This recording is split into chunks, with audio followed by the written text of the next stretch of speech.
instead of starting this video on my dirty ass desk, that was hard to say, you could see Oswald, because, you know, there's not enough of her on the internet. Anyways, I just saw this project. I have so many projects planned. Obviously, the new ones come first. So I have, as you can see, right behind her.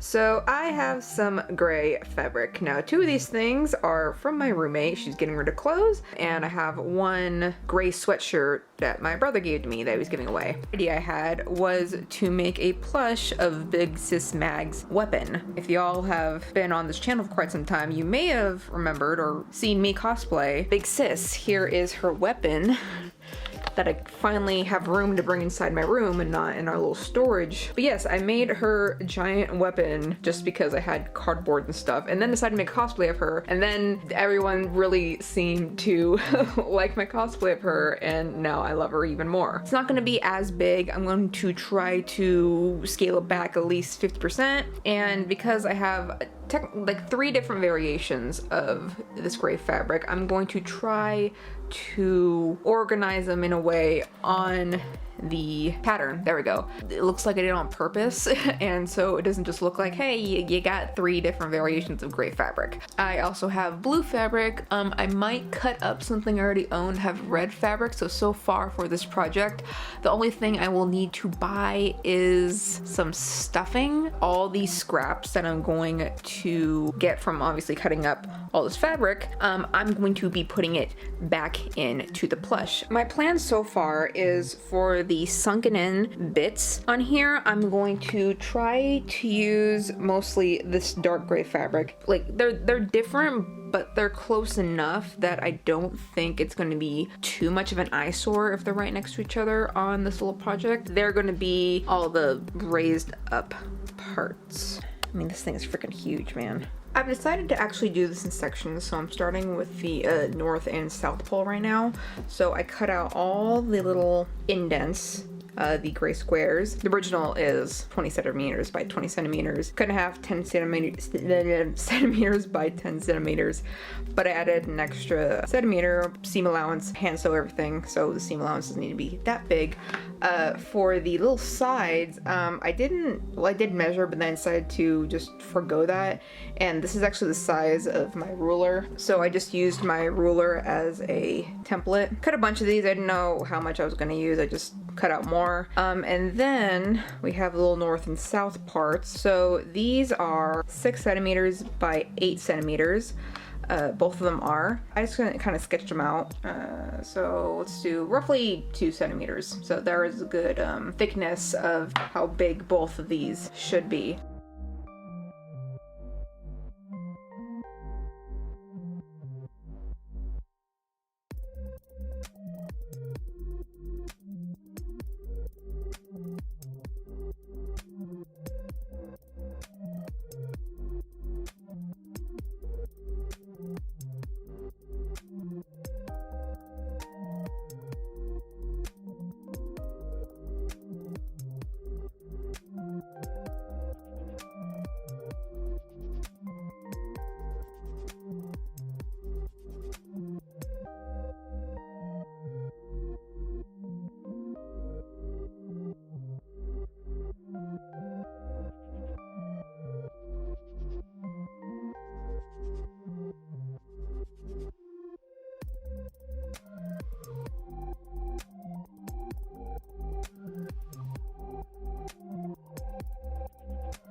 So I've actually decided I'm going to be making the north and south ends of the weapon separate from the middle body portion. I think it would make it easier. Also, I was thinking, so I added extra panel for the bottoms. Yeah, I felt like it would be better just to make them separate from the body, because I was thinking there's a possibility if I try to attach the body from this angle for whatever reason, like right down here, it might warp the shape a bit. I don't know. I had a gut feeling. I'm listening to my gut.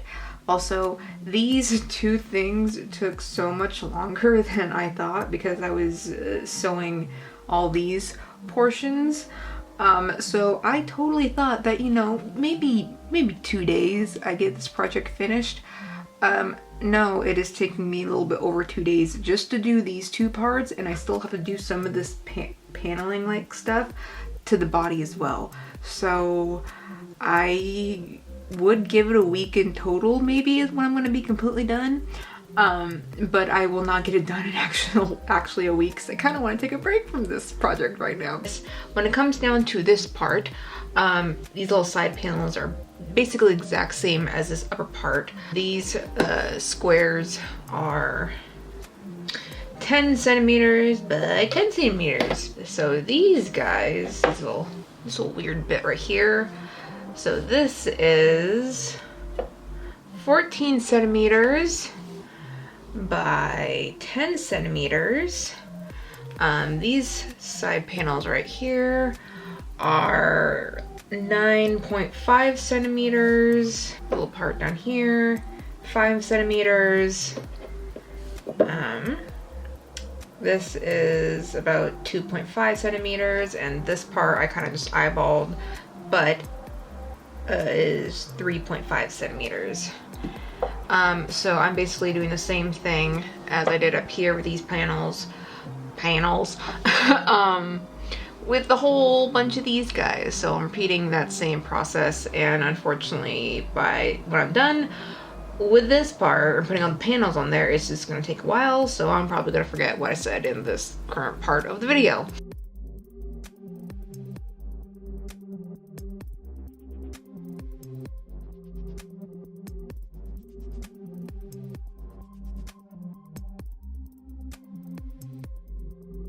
So here is the finished little north block.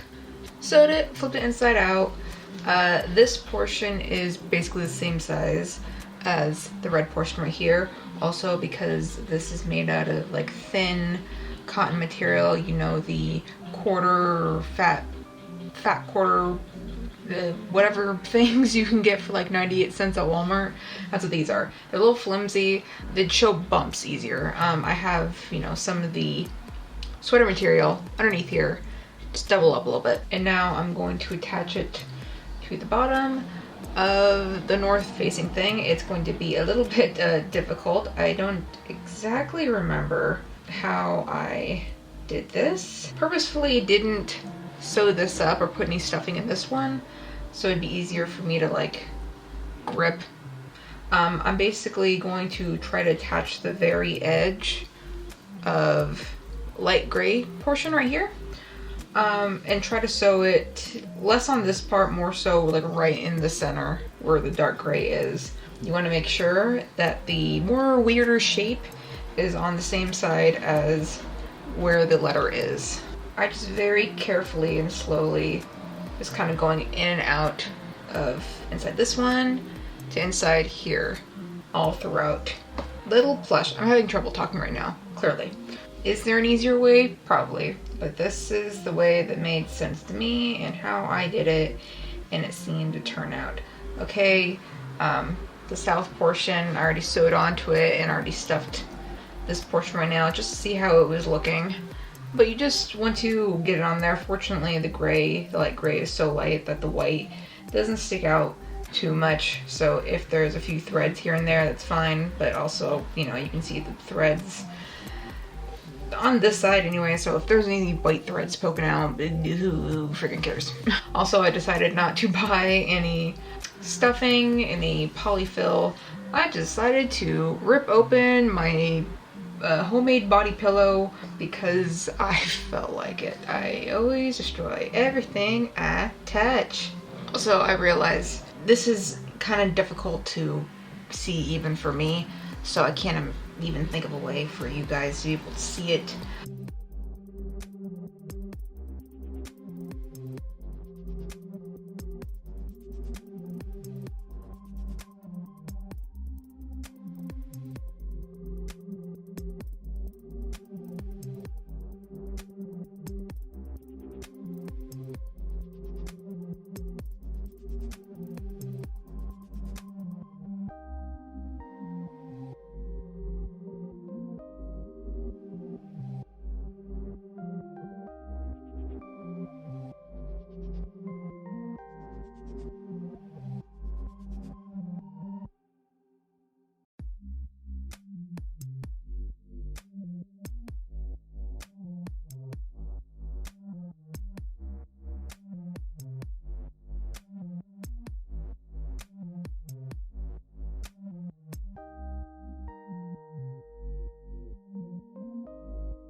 As you can see right here, sewed this bit together. A little bit of the sides right there. All I need to do is attach these sides. So I flip them, oop, like that. So they're hanging right there. Sorry if the angle's weird. Same the other side. This side does not have that little extra piece that I set on this side because for whatever reason, I guess I thought I didn't need any more of this gray fabric, and also I tried to do another project and I ended up ruining it, so I cut it all up.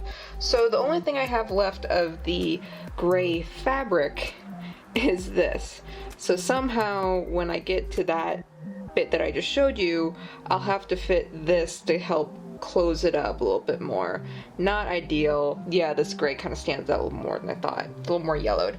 Oh well, but basically when we get to this side right here, sewing these two sides together, we'll leave this side open obviously to put the rest of the stuffing in there, and then we should be done. I know there's little side there are these things. I'm clearly not going to be able to fit those on there. I don't know how I would be able to. I obviously am not going to put wooden dowels on the plush, and I was also thinking rolling up some extra fabric, putting that on there. As I just stated, I'm completely out of the gray fabric, so I can't do that anyways. I don't even think that would look very good, so not doing that.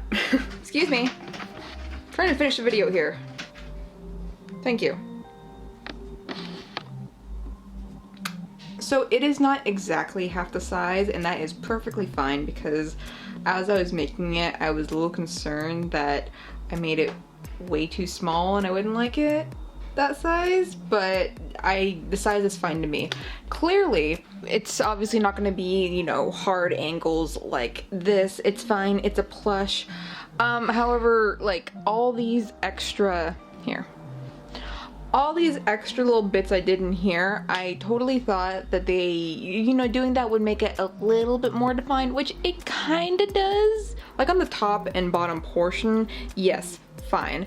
In the middle, where it got kind of weird, I don't know if all the extra steps I did really mattered. Maybe making like these guys a little bit longer and this a little bit longer and just making that one thing might work. I probably should have measured better and made this one a whole thing instead of having that line in the middle.